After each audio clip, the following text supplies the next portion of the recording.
Assalamu alaikum dear students. Welcome to the class of Classics in Drama.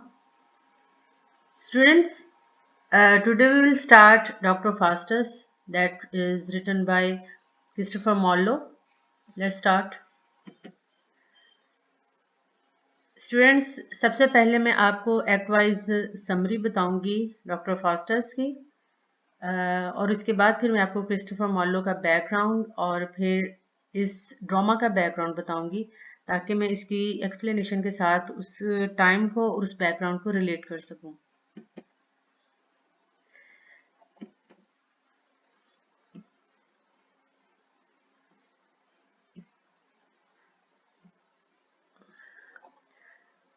Prologue एक starting point होता है जिसमें coarse ड्रामे का बैकग्राउंड बताता है और थोड़ा सा पर्पस बताता है। एक एक स्टार्टअप पॉइंट होता है, इंट्रोडक्टरी होता है प्रोलॉग ना।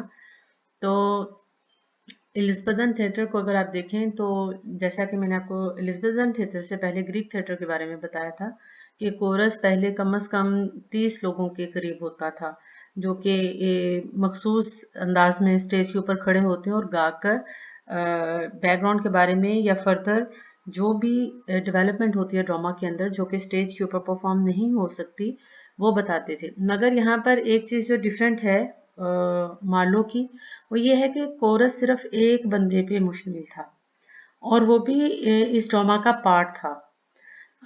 डॉक्टर फास्टस का जो हेल्पर था, जो असिस्टेंट था वैगनर, एक्चुअली वो ही कोरस का काम करता है। वो स्टेज पे आता है और आकर ड्रामा का बैकग्राउंड बताता है। तो in the prologue the chorus presents the play. He declares that this play is not about the traditional themes of war and love. It is not about kings or princes either. It presents the life and downfall of an ordinary man, a scholar, Dr. Faustus. तो यहाँ पर दो तीन चीज़ें हैं जो कि different हैं ग्रीक थिएटर से। एक तो ये है कि ग्रीक थिएटर में हमें ग्रीक थिएटर में तो समहाउ फिर भी हमें वॉर एंड लव के अलावा कोई और भी हमें थीम मिल जाती थी, मगर जो इंग्लैंड में इस एलिज़ाबेथन थिएटर के प्रिवेल होने से पहले, रेनेसांस से पहले, सिर्फ मोरालिटी प्लेज ही किए जाते थे। और अगर हम ग्रीक थिएटर को देखें तो उसमें ज़्यादातर जो स्टोरीज होती थी वो तो या तो प्रिंस की होती थी या किंग्स की होती थी या वॉरियर्स की होती थी। तो ये एक चेंज था कि एक ऑर्डिनरी मैन को एक हीरो बनाया गया और एक ऑर्डिनरी मैन इस लिहाज से ऑर्डिनरी था कि वो बादशाह या प्रिंस नहीं था या कोई वॉरियर नहीं था, मगर वो प्रोमिनेंट इस लिहाज से था कि ही वॉज अ स्कॉलर और he has a good name in his society. तो डॉक्टर फास्टस एक आम फैमिली में पैदा हुआ और जर्मनी में और यूनिवर्सिटी ऑफ विटनबर्ग में उसने तालीम हासिल की। फिलॉसफी और डिविनिटी में ही वॉज अ डॉक्टर। और फिर चूंकि वो एक हम्बल बैकग्राउंड से था, उसके पेरेंट्स बहुत ज़्यादा अमीर नहीं थे, तो उसने अपनी मेहनत के बल पे सोसाइटी में अपना नाम कमाया। अब होता ये है कि एक ट्रेजिक हीरो को आप ये देखते हैं क्योंकि डॉक्टर फास्टस की जो हिस्ट्री यानी कि जो स्टोरी है इसको ट्रेजिक ड्रामा भी कहा जाता है। तो ट्रेजेडी कहाँ से शुरू होती है? जब हीरो के अंदर अपने एक कमजोरी मौजूद होती है, लाइक उसके अंदर एक ऐसी वीकनेस होती है जो उसके लिए ट्रेजिक फ्लॉ का बाइस बन जाती है, जो उसका एक ट्रेजिक फ्लॉ होता है। और यहाँ पर हम देखते हैं कि he becomes proud of his achievements, eager to gain more knowledge and power.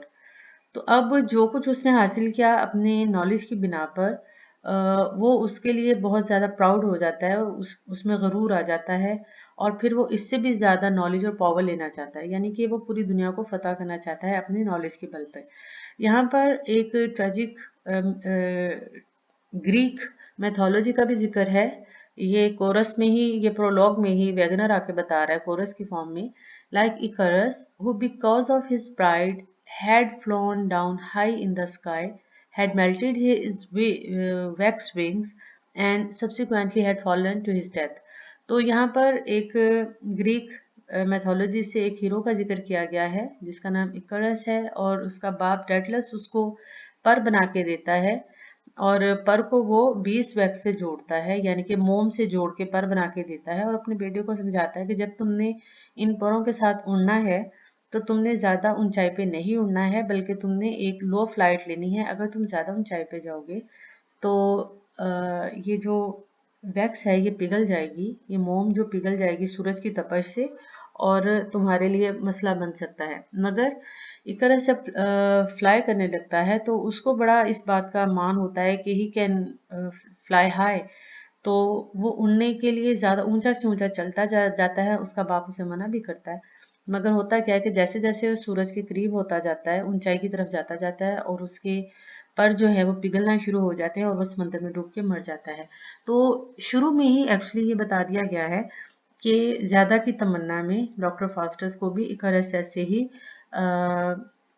And का सामना करना पड़ा। अब एक्ट वाइज अगर हम समरी शुरू करें तो एक्ट वन में बताया जा रहा है कि doctor faster is in study thinking of what field of learning he would teach. तो अब वो अपनी स्टडी में बैठा है और खुद कलामी कर रहा है और वो सोच रहा है कि उसे कौन सा अब मजीद इल्म हासिल करना चाहिए। He rejects logic, medicine, law and divinity for different reasons.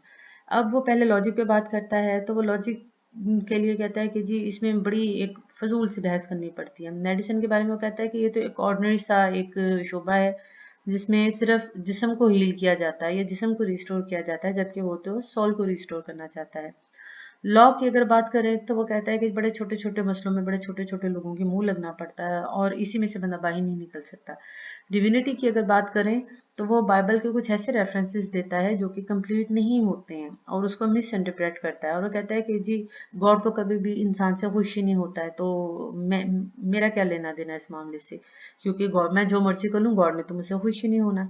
तो वो मुख्तलिफ रीजंस की बिना पर बहुत सारे जो नॉलेज होते हैं उनको वो रिजेक्ट करता चला जाता है। सेकेंडली वो ये भी कहता है कि मैं लॉजिक और अगर डिविनिटी की बात करें उसमें तो वो पहले ही कमाल हासिल कर चुका है, तो उसने कौन से कोई बहुत ज़्यादा कोई झंडे गाड़ लिए हैं अगर उसने ये डिविनिटी या लॉजिक को पढ़ लिया है।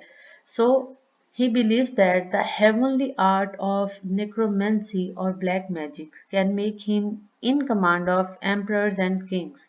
अब वो कहते हैं कि ये जो वर्ल्डली नॉलेज है ना, इसने तो इसको कोई फायदा नहीं दिया है, बस थोड़ी सी जगह है, थोड़े से लोगों में इसको रिकॉग्निशन मिली है, जबकि हेमनली आर्ट है जो काला जादू है, ये एक आसमानी एक आर्ट है और ये अगर वो सीख लेगा तो फिर वो दुनिया में बादशाह जितने भी एम्परर या बादशाह हैं वो उसके गुलाम बन जाएंगे और वो उनको उनके ऊपर कमांड हासिल कर लेगा।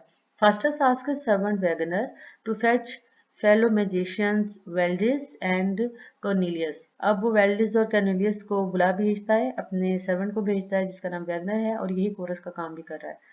A good angel appears to him, trying to persuade him to quit magic and focus on the word of God. But the bad angel tempts him to go forward, reminding him of the power and riches that magic can bring him. अब यहाँ पर एक good angel और bad angel आता है, तो वो आके इसको समझाने की कोशिश करते हैं। तो ये बिल्कुल ऐसे ही है जैसे ह्यूमन बीइंग के अंदर अपने एक, जिसे हम नफ्स की और दिमाग की जंग जिसे कहते हैं, तो ये उसके साथ शुरू हो जाती है, जबकि गुड एंजल उसे समझाता है और बैड एंजल उसे टेम्प्ट करता है। Faustus imagines how he can use magic to gain knowledge and power। अब वो मैजिक के बारे में ही सोचता है और उसी के बारे में सोचता है कि उसको कैसे नॉलेज और पावर मिलेगा। He ask his fellow magicians to teach him all they know. अब वो अपने दोस्तों को जिनको बुला भेजता है उनसे कहता है कि वो दोनों उसे जादू सिखाएं। एक्ट 1 के सीन 2 में two scholars enter and ask Faustus's servant Wagner about his master. Wegener informs them that Faustus is dining with Valdez and Cornelius. The scholars decide to ask their friend to give up his new goal। अब उसके वो दोस्त भी हैं जो scholars हैं उसी की तरह और उसके साथ उठते बैठते हैं। तो जब उन्हें पता चलता है कि वो वाल्डिस और कॉर्नेलियस के साथ है तो उन्हें अंदाज़ा हो जाता है कि ये अब उल्टे कामों में पड़ चुका है, अब ये ब्लैक मैजिक सीखने की तरफ हो गया है। तो वो दोनों मिलकर डिसाइड करते हैं कि हम समझाएंगे फास्टर्स को कि ये बुरा काम है, ये काम मत करे। सीन 3 में ये होता है कि Faustus tries his magical power for the first time to conjure the devil. अब वो जो कुछ भी सीख लेता है थोड़ा बहुत अपने दोस्तों से, और उनसे ये भी सीख लेता है कि शैतान को या डेविल को कैसे कॉल करना है जादू के जरिए। मेफिस्टोफेलिस appears to him in a very ugly shape। अब मेफिस्टोफेलिस कौन है? ये शैतान का चेला है, यानी कि एक खास चेला है। जब वो कंजर करता है डेवल को तो शैतान एक्चुअली खुद नहीं आता है बल्कि अपना चेला भेजता है और बड़ी ही बुरी शक्ल में उसके सामने अपीयर होता है। Faustus tells him to go and return as a friar.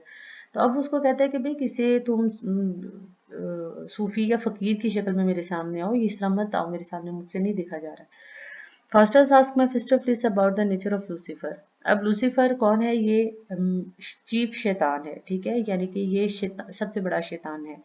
तो अब वो मेफिस्टोफेलिस से शैतान के बारे में पूछता है, उसके बॉस के बारे में पूछता है। And the devil explains that Lucifer was an angel who rebelled against God and was punished because of his pride.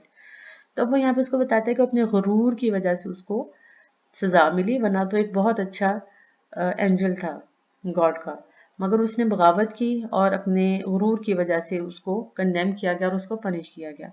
When Faustus asked about hell, Mephistopheles answered that hell is wherever people are away from God।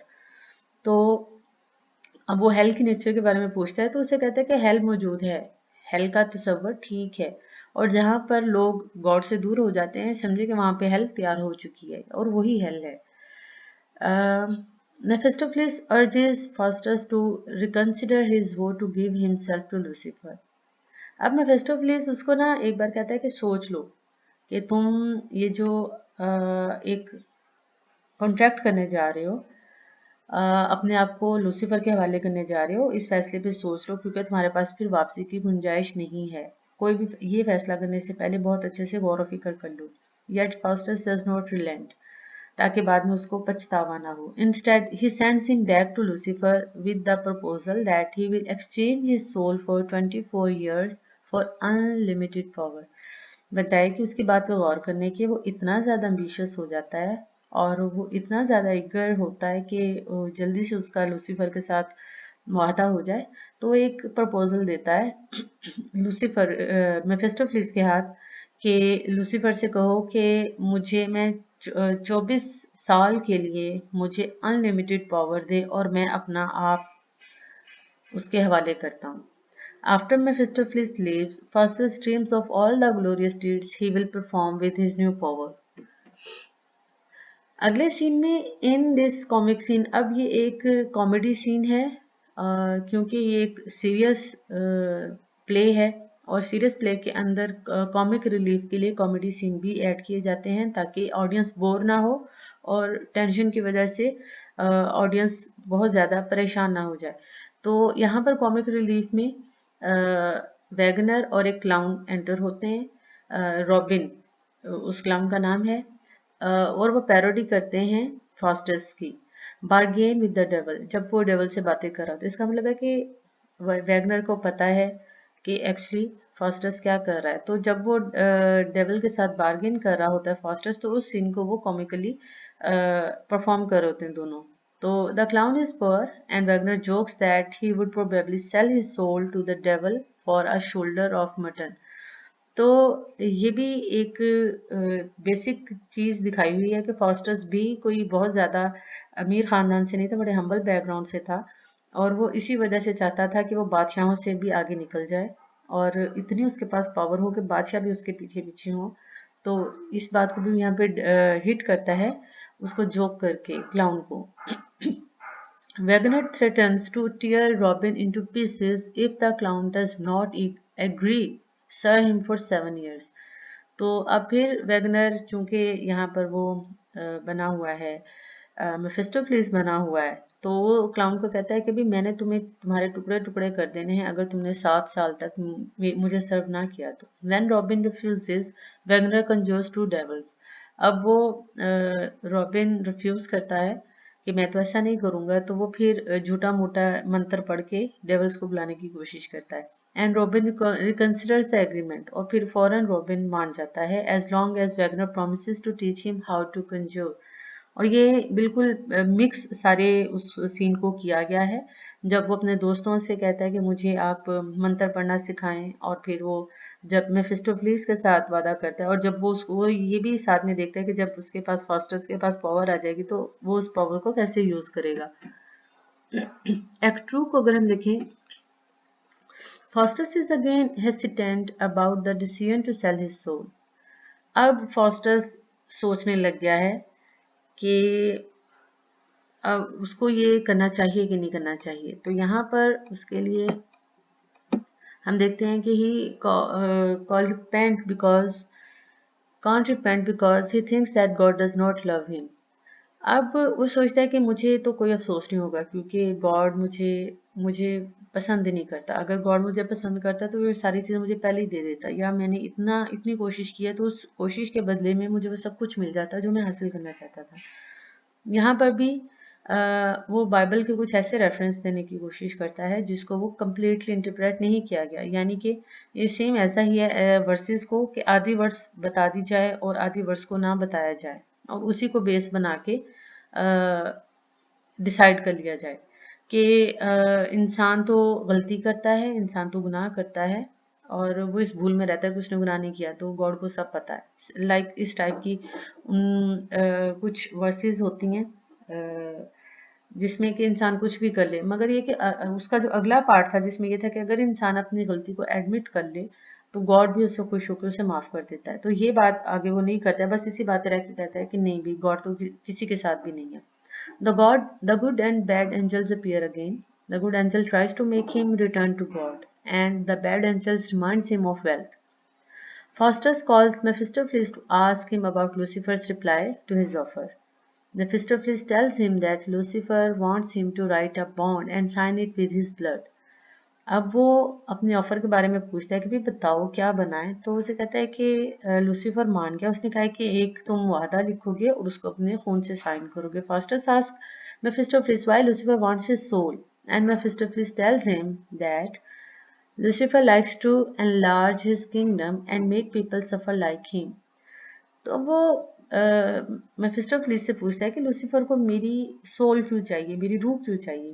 तो उसने कहा है कि मेफिस्टोफेलिस चाहता है कि वो अपनी सल्तनत को बढ़ाए, उसमें ज़्यादा से ज़्यादा लोग हों और वो भी उसी की तरह सफ़र करें। अब उसकी सल्तनत कौन सी है? उसकी सल्तनत जहन्नुम है, और मैन को गॉड ने बनाया, और मैन के लिए ही लूसीफर ने गॉड से लड़ाई ली और उसे कहा कि जब मैं तुम्हारा बड़ा अच्छा एंजल था तो ह्यूमन बीइंग को, मैन को तुमने क्यों बनाया। और उसी वजह से, इस लड़ाई की वजह से उसने रिबेल किया और उसको सजा मिली और वो जहन्नुम में चला गया। फिर वही जो लूसीफर था वो वजह बना मैन का, ह्यूमन बीइंग का को एक्सपेल करवाने में हेवन से। बड़े आराम से इंसान हेवन में रह रहा था, मगर उसने ईव को वरगला के और उनको कहा कि ये फ्रूट ऑफ नॉलेज है, आप इसे खाएं, और फिर ऐसा करके एडम एंड ईव को जन्नत से निकलवाया। अब चूंकि उसकी लड़ाई है लूसीफर की गॉड के साथ, तो लूसीफर ने ये वादा किया हुआ था गॉड से कि मैं तुम्हारे बंदों को, जिनकी खातिर तुमने मुझे जहन्नुम में डाला है और मुझे शैतान बना दिया है, मैं उनको अपने पीछे लगाऊंगा। तो सेम एज ये वहाँ पर ये वही बात की गई है कि वो अपने किंगडम को बढ़ा रहा है, जहन्नम में लोगों को बढ़ा रहा है, और साथ में वो चाहता है कि लोग भी उसी तरह सफ़र करें जैसे कि वो खुद सफ़र कर रहा है। When Faustus tries to write, his blood congeals। अब फास्टस लिखने की कोशिश कर रहा है, उसने अपना कट लगाया अपने बाजू के ऊपर, मगर उसका खून जम गया है। तो दैट वाज अ साइन कि गॉड नहीं चाहता है कि फास्टस ऐसा कोई काम करे, या फिर हर्डल्स क्रिएट कर रहा है गॉड के ये एक बार सोच ले, making writing impossible. He wonders if this is a sign that tells him not to sell his soul. Another sign appears on his arm.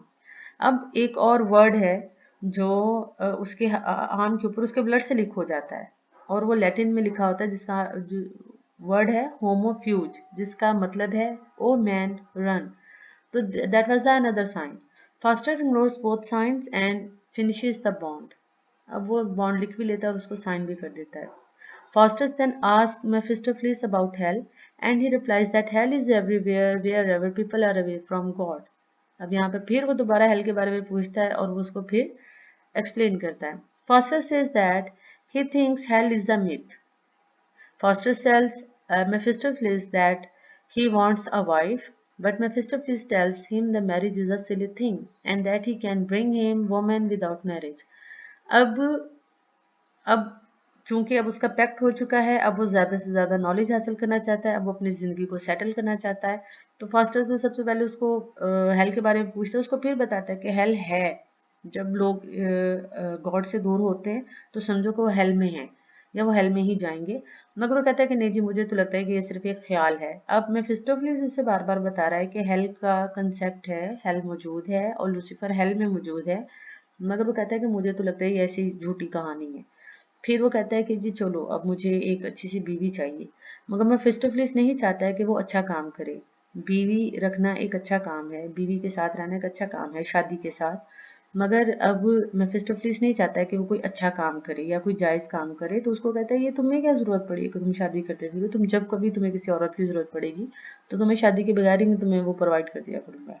Fastest then demands books about magic, the planets and heavens, and about plants and animals. अब वो अपने knowledge में इजाफा करने के लिए magic के बारे में और यूनिवर्स के बारे में बुक्स उससे डिमांड करता है। In Act 2, Scene 2, once again Faustus thinks of repentance. अब उसको बार बार ख्याल आ रहा है कि मैंने गलत किया, मुझे ऐसा नहीं करना चाहिए था। The good angel and the bad angel reappear. The good angel reminds Faustus that it is never late to repent. But Faustus is in despair and thinks of killing himself. अब ये देखें कि यहाँ पर एक और जो चीज़ एंटर हो रही है वो ये है कि शैतान का एक बड़ा कारीवार होता है कि जब इंसान कोई गुनाह कर लेता है तो उसके दिल में ये ख्याल डाल देता है कि उसका ये गुनाह नाकाबिले माफ़ी है और गॉड तुमसे मोहब्बत नहीं करता है, तुम्हारा गुनाह इतना बड़ा है कि तुम चाहोगे भी तो तुम्हें माफ़ी नहीं मिलेगी। तो ये सेम यही सिचुएशन डॉक्टर फास्टस के साथ हुई कि गुड एंजल आके कहता है कि कभी भी इंसान लेट नहीं होता, तुम जितना मर्जी ज़्यादा गुनाह कर लो मगर तुम्हारे पास टाइम है, तुम गॉड की तरफ वापस जा सकते हो। मगर वो नाउमीदी का जो एक वार होता है, तो नाउमीदी शैतान के कारीवारों में से एक ज़बरदस्त वार होता है जब इंसान खुदा से नाउमीद हो जाता है। तो यहाँ पर बजाय कि वो ये सोचने के वो रिपेंट करे तो वो खुदकुशी के बारे में सोचने लग जाता है और वो मायूसी के आलम में, नाउमीदी के आलम में आ जाता है। Ask Mephistopheles about the universe. अब वो फिर मेफिस्टोफेलिस को बुलाता है और उससे यूनिवर्स के बारे में सवाल पूछता है, सितारों के बारे में पूछता है, हेवंस के बारे में पूछता है। And the devil answers this question. अब जो डेविल है उसको सेटिस्फाई करने की कोशिश कर रहा है। He then asks him about who created the world, but Mephistopheles refuses to answer and leaves angrily. अब ये देखें कि मेफिस्टोफेलिस को पता है कि इसका जवाब गॉड है। तो जब वो ये बात कह देता तो उसके तो फिर ये शान के खिलाफ हो जानी थी बात, उसने तो गॉड के अगेंस्ट खरीद लिया हुआ था। तो वो जवाब देने के बजाय गुस्सा होकर चला जाता है। Faustus turns to God for mercy. अब वो उसको पता है कि उसका जवाब अगर उसने नहीं दिया है तो ये गॉड ही है जिसने ये दुनिया बनाई है। अब वो मर्सी के लिए यानी कि रहम के लिए गॉड की तरफ टर्न होता है। Lucifer, Beelzebub and Mephistopheles appear and tells Faustus to stop thinking of God because this is against the agreement. अब वो जब तौबा की तरफ जाने लगता है तो शैतान खुद अपने दो चेलों के साथ, जो एक बेल्ज़ेबub है और मेफिस्टोफेलिस है, उसके साथ आता है और उसको आके डराता है और उसको थ्रेटन करता है कि ये जो तुम हरकत कर रहे हो ना, गॉड के बारे में सोच रहे हो, तुमने हमारे साथ मुआहदा किया हुआ है और तुम उसके अगेंस्ट नहीं जा सकते। तो उसको डराते धमकाते हैं और फिर उसका दिल बहलाने के लिए Lucifer presents a show off the 7 deadly since to entertain him. अब यहाँ पर उसका ध्यान बटाने के लिए और उसको अपनी तरफ लगाने के लिए उसको एक शो दिखाता है और बार बार कॉल करते हैं 7, 1 बाय 1 कॉल करते हैं 7 डेडली सिंस को। अब ये 7 डेडली सिंस क्या हैं? ये वो सिन हैं जो इंसान जिनको प्रैक्टिस करता है और जिनकी वजह से नॉर्मली वो इनको ये नहीं समझता है कि ये गुनाह है और इंसान करता चला जाता है। और ये नॉर्मली इंसान के अंदर ये एलिमेंट्स मौजूद होते हैं और हम इनको बल्कि बढ़ावा देते हैं और इनको प्रैक्टिस करते हैं और हमें खुद भी ये नहीं पता होता कि एक्चुअली हम ये गलत कर रहे हैं। तो इसका जिक्र बाइबल के अंदर भी मौजूद है इन 7 डेडली सिंस का। तो वही 7 डेडली सिंस जिनका जिक्र बाइबल के अंदर मौजूद है उनको वन बाय वन लूसीफर बुलाता है। द 7 डेडली सिंस जिनमें प्राइड है, ग्रीड है, wrath है, envy, gluttony, sloth and lechery। तो ये 7 डेडली सिंस तो ये इंसान के अंदर ही मौजूद हैं, जिसमें हवस है, हिर्स है, काहली है, और जेलसी है, गुस्सा है, और लालच है, और गरूर है। ये इस टाइप के जो हैं हमारे अंदर ही मौजूद होते हैं, इंसान के अंदर मौजूद होते हैं, और इंसान ने इनको टैम करना होता है, इनको सुधारना होता है और इनको कंट्रोल करना होता है। तो जब हम इनमें से किसी भी चीज़ को पाल रहे होते हैं तो एक्चुअली हम गुनाह कर रहे होते हैं। Appear and talk about themselves, और अपने बारे में ये बताती हैं। फास्टर्स इज डिलाइटेड, और फास्टर्स अपने गम को भूल के खुश हो जाता है।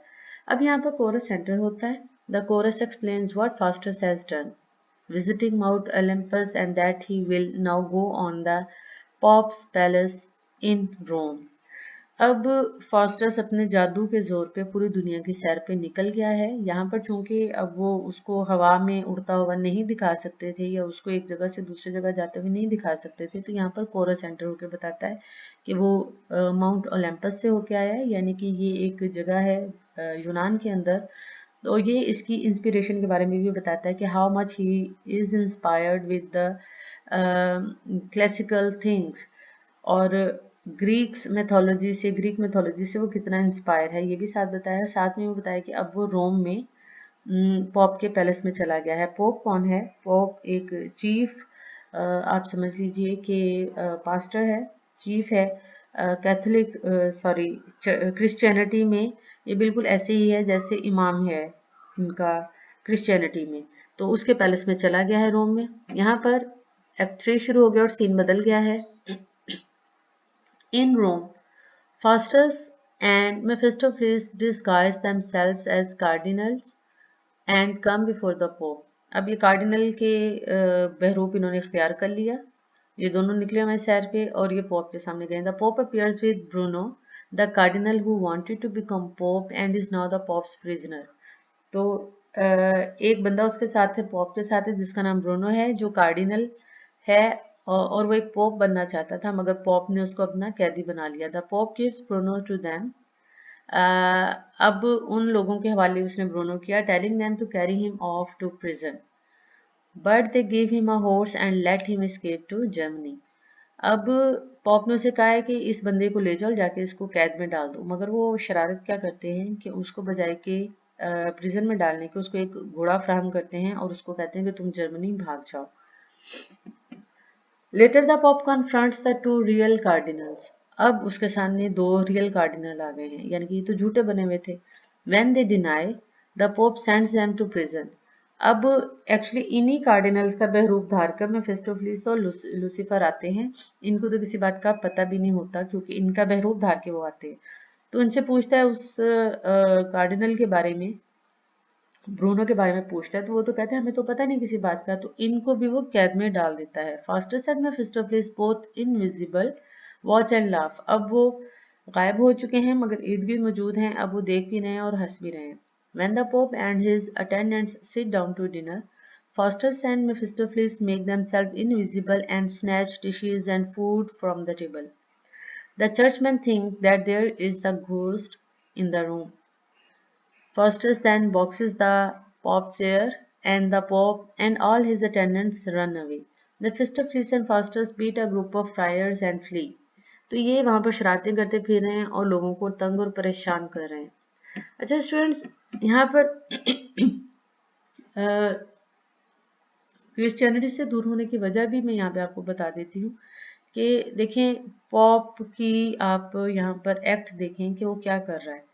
बजाय कि वो ये देखे कि कमरे में एक घोस्ट मौजूद है, और अगर वो इतना ही पावरफुल है या उसके पास इतना ही एक नॉलेज है क्रिश्चियनिटी का, तो बजाय कि सीरियस नोट पे इस चीज़ को देखता कि आखिर मसला क्या है या परेशानी क्या है, मगर वो एक उसका एक सुपरफिशियल टाइप का उसका एक स्टांस है।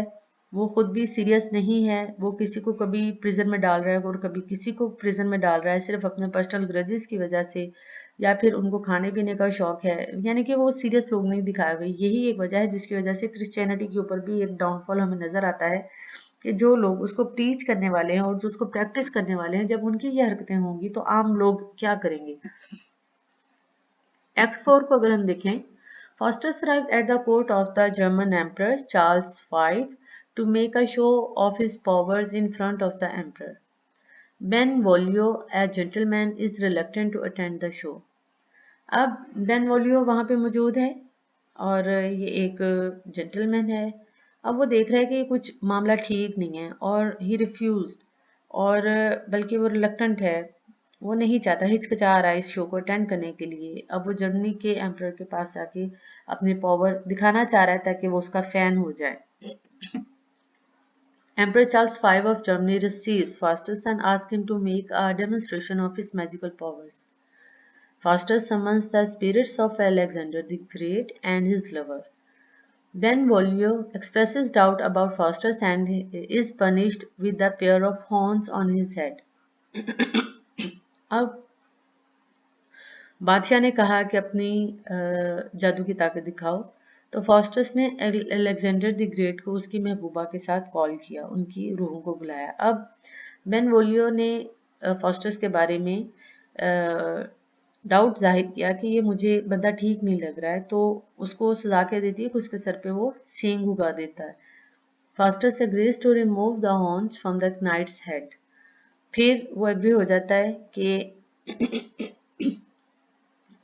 वो उस ये नाइट है, यानी कि एक सपा सलार है, और उसके हेड से वो रिमूव करने के लिए तैयार हो जाता है कि चलो ठीक है, मैं तुम्हारे सर से ये सींग हटा देता हूँ। मगर बेनवोलियो अपने दिल में बात रख लेता है और वो दिल में सोचता है कि मैंने इसका बदला जरूर लेना है।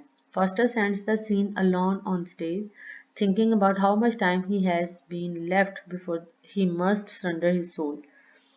अब वो सोच रहा है कि सारा ये तमाशा तमाशा करने के बाद अब वो अकेला है, अकेले होकर वो सोच रहा है कि अब कितना टाइम उसके पास बचा है। 24 साल का मुआहदा था, कितने साल उसके पास बाकी बचे हैं। बेनवोलियो, मार्टिनो, फ्रेडरिक एंड सोल्जर्स, अब ये 3-4 लोग हैं जो फास्टस से खुश नहीं हैं। Attack doctor Faustus on his way out of town, cutting of the doctors head.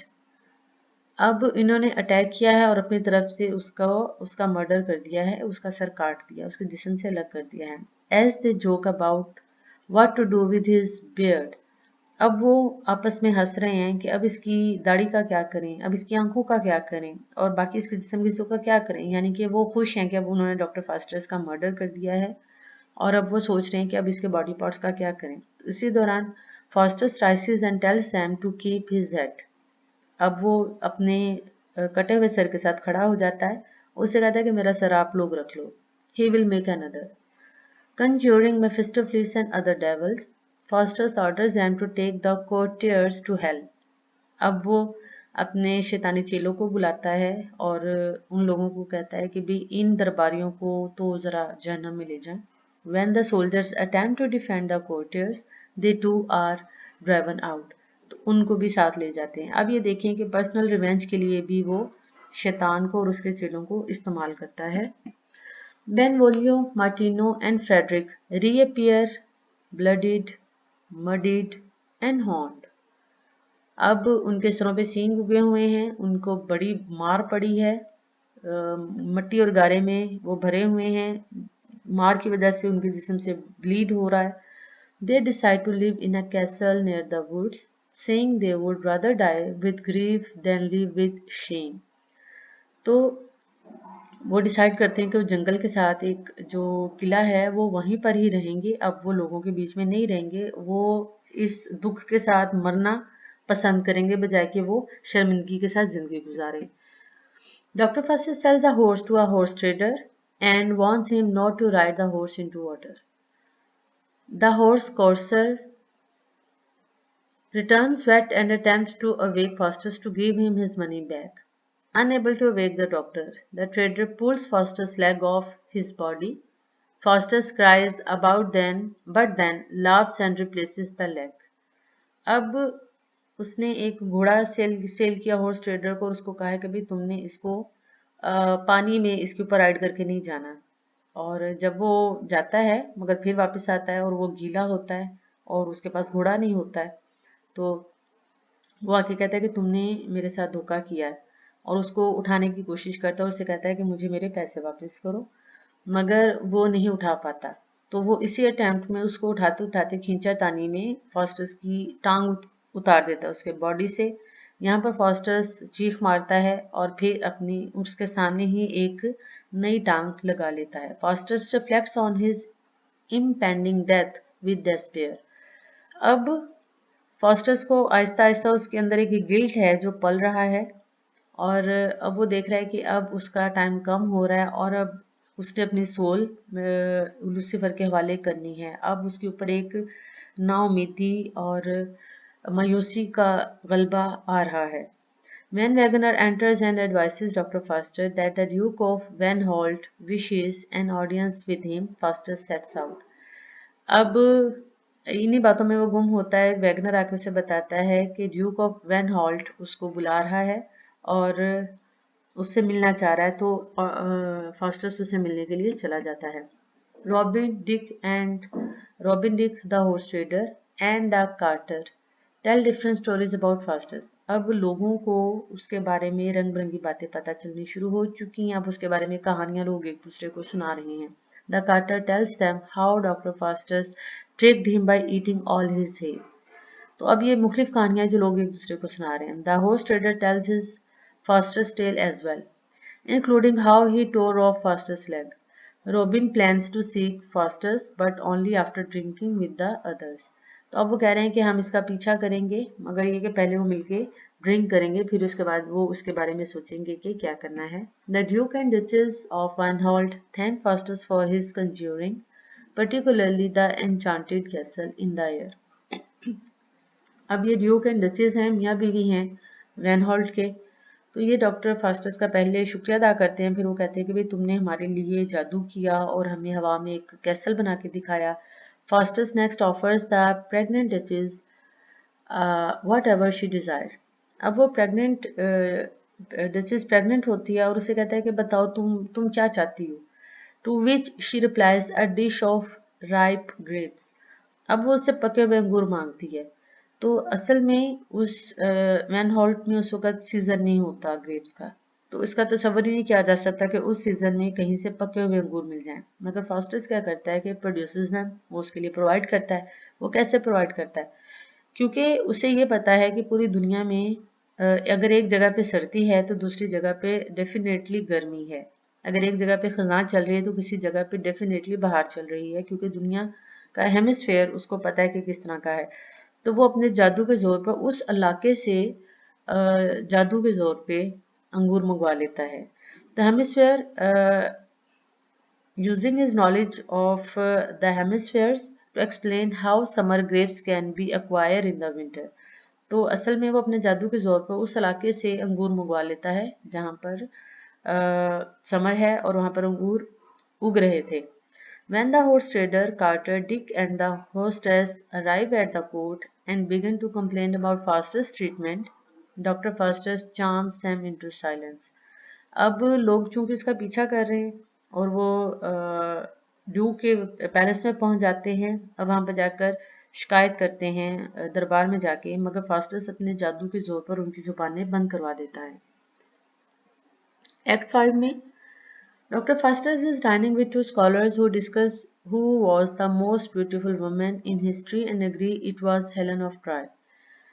तो अब वो स्कॉलर्स के साथ बैठकर मिथ्स के बारे में ही बात कर रहे हैं और क्लासिकल लिटरेचर के बारे में या क्लासिकल हिस्ट्री के बारे में ही बात कर रहे हैं।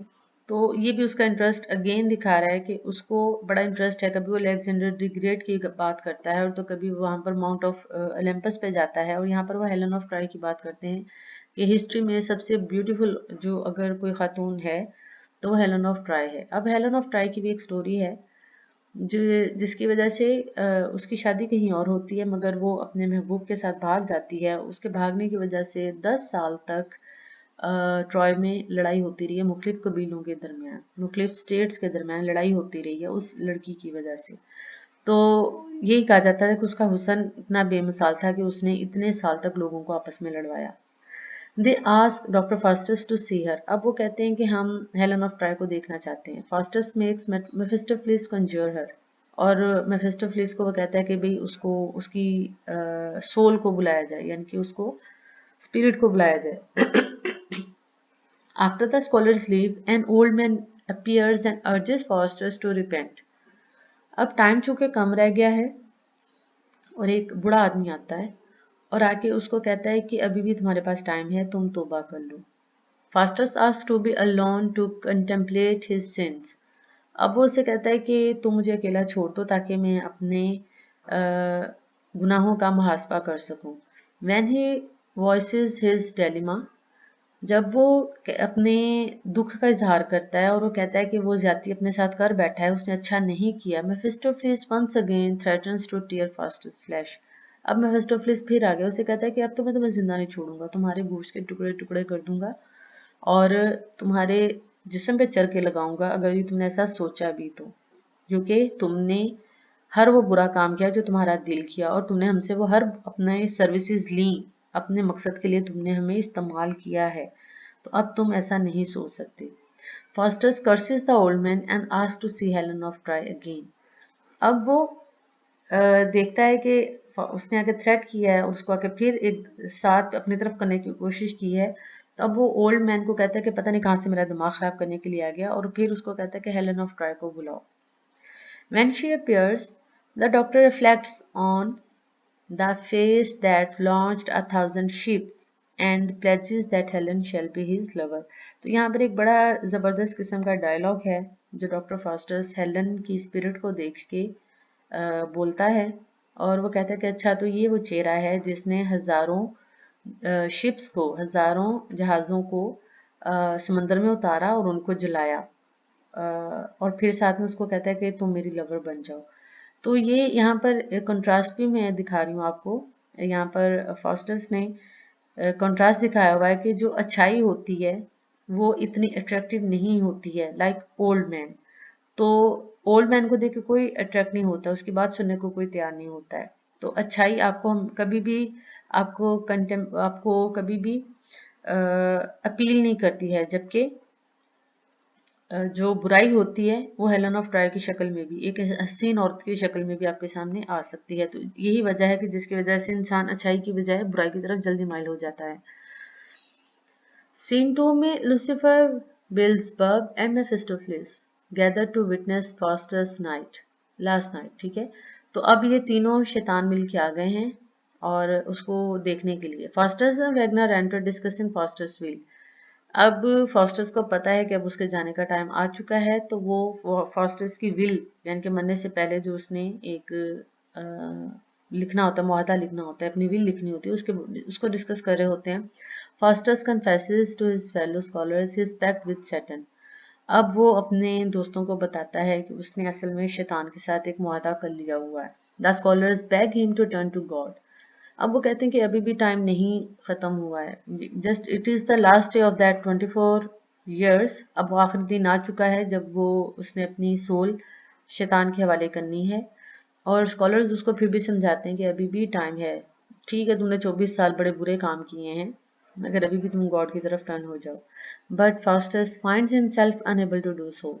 मगर वो अपने अंदर से इतना नाउम्मीद हो चुका है कि वो समझता है कि अब ये करना फजूल है, अब उसके पास टाइम नहीं बचा, गॉड उसकी रिपेंडेंस को एक्सेप्ट नहीं करेगा। He is left alone with only 1 hour to live, during which he fearfully anticipates the arrival of Saturn to take his soul। तो अब उसके पास सिर्फ 1 घंटा बाकी बचा है और वो बड़े ही खौफ के आलम में ये सोच रहा है कि कब सैटर्न आएगा और आके उसकी रूह को कब्ज कर लेगा। Mephistopheles reminds Faustus to think only upon hell. अब मेफिस्टोफेलिस कह रहा है कि तुम सिर्फ अब जहन्नुम के बारे में सोचो, ठीक है, क्योंकि अब तुम वहीं पे जाने वाले हो, इर्द गिर्द मत सोचो, अब सिर्फ सोचो कि अब तुम्हारा अगला ठिकाना क्या है। And Faustus blames him for the loss of eternal happiness. और यहाँ पर वो मेफिस्टोफेलिस को कहता है कि तुमने मेरी जो रूहानी खुशी है तुमने वो छीन ली है। मेफिस्टोफेलिस विलिंगली टेक्स द ब्लेम। अब मेफिस्टोफेलिस कहता है कि चलो ठीक है, ये मेरी ही गलती है, but reminds Faustus that fools that will laugh on earth most weep in hell. तो उसको कहता है कि ठीक है चलो गलती तो मेरी ही है, मगर ये बात याद रखना ऐसे बेवकूफ़ जो दुनिया पे खुशी का सामान पैदा करते हैं वो अक्सर जहन्नम के अंदर रोते हैं। The good and bad angel visit a final time. The good angel reprimanding Faustus for not listening. तो अब यहाँ पर गुड एंजल उसको बार बार आके समझा रहा है कि ये बकवास कर रहा है मेफिस्टो प्लीज, कुछ भी नहीं होने लगा, तुम तौबा कर लो, तुम ठीक रह जाओगे, अभी भी कुछ नहीं बिगड़ा है, चंद लम्हे रहेंगे तुम्हारी जिंदगी के। The bad angel reminds to witness with Faustus the perpetual torture house. और जबकि बैड एंजल उसे कहता है कि भाई तुम तो अब गए, तुमने जिंदगी में कभी भी अच्छा काम नहीं किया, तुमने लोगों को परेशान किया, तुमने ज्यादती की, और अब तुम्हारे साथ एक बुरा होने वाला है और तुम हेल में जाने वाले हो। The clock strikes 11 and Faustus spends his final hour lamenting his choice, cursing his parents, but finally accepting that only he and Lucifer are to blame. पहले तो वो अपने हालात को कोसता है, फिर वो अपने माँ बाप को कोसता है, फिर वो इस बात पे पछताता है कि उसने ऐसा क्यों किया, मगर आखिर में वो यही कहता है कि नहीं भी, ब्लेम किसी का नहीं है, ये सारा का सारा ब्लेम एक्चुअली उसी का ही है। The three scholars talk about last night. They heard dreadful shrieks and cries, then they discover Foster's torn body. अब वो तीन स्कॉलर हैं, वो कह रहे हैं कि कल रात बड़ी अजीबोगरीब और खौफनाक किस्म की आवाज़ें और चीखें उन्होंने सुनी हैं। तो वो डिस्कस कर रहे होते हैं आखिर ये क्या हुआ कि इतनी दर्दनाक और ख़तरनाक किस्म की चीखें और दर्द भरी आवाज़ें थी। फिर वो देखते हैं कि फॉस्टर्स की चीर फाड़ की हुई बॉडी पड़ी हुई है, और यहाँ पर वो प्रॉमिस करते हैं कि भाई ठीक है, अब इसने जो किया सो किया, मगर अब हमारा ये इखलाकी फ़र्ज़ बनता है कि हम इसको एक क्रिश्चियन बरियल दें, यानी कि उसको एक क्रिश्चियनिटी के रस्म के हिसाब से हम उसको दफन कर दें। यहाँ पर एपिलॉग में जो एंड डायलॉग हैं, यहाँ पर कोरस फिर एंटर होता है and ask the audience to think of the lesson of the first story, man should not exceed his limit. और फिर साथ में ये कहते हैं कि अगर गॉड ने कुछ लिमिट्स रखी हुई हैं, अगर कोई पैरामीटर्स रखे हुए हैं इंसान को कंट्रोल करने के लिए, तो इंसान को उन पैरामीटर्स पे अमल करना चाहिए। तो स्टूडेंट्स, ये तो था हमारी एक समरी, एक्ट वाइज समरी। और अब मैं इसको डॉक्टर फास्टस की जो स्टोरी है इसको रिलेट करके मैं बताऊंगी कि ये रेनेसांस स्पिरिट के साथ ये कैसे मैच करती है, और इसका बैकग्राउंड क्या है, और how it is different from other type of tragedies, और कौन कौन से ऐसे नए एलिमेंट्स हैं जो हमें अदर ट्रेजेडीज में नज़र नहीं आते हैं, इसके प्रोमिनेंट फीचर्स क्या हैं, और साथ साथ मैं आपको क्रिस्टोफर मॉलो का बैकग्राउंड भी बताऊंगी। तो अगर आपके जहन में कोई सवाल हो तो आप डिस्कशन बोर्ड के ऊपर वो सवाल पूछ सकते हैं। Thank you very much.